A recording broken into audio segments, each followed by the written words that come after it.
¿Cómo ves la medida de Biden y economistas piden un impuesto extraordinario a los petroleras dentro de Estados Unidos? Pues es que, a ver, si hay un problema derivado de una guerra y alguien se enriquece en eso, se llaman precisamente quienes se benefician de la guerra, el war profiteer. Es un delito en cualquier lugar del mundo enriquecerte por una guerra. Es como hacerme como llevar al mercado negro.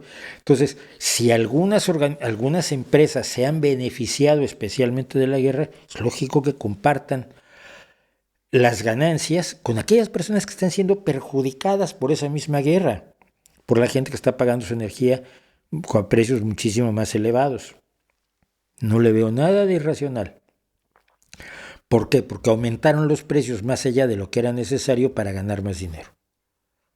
Eso es un abuso del mercado, sobre todo cuando lo haces a nivel cártel, cuando lo hacen todos juntos y de acuerdo. No, teóricamente no se pueden poner de acuerdo, pero lo hacen. Entonces, pues obligarlos a que devuelvan parte de esa riqueza mala vida no me parece nada mal.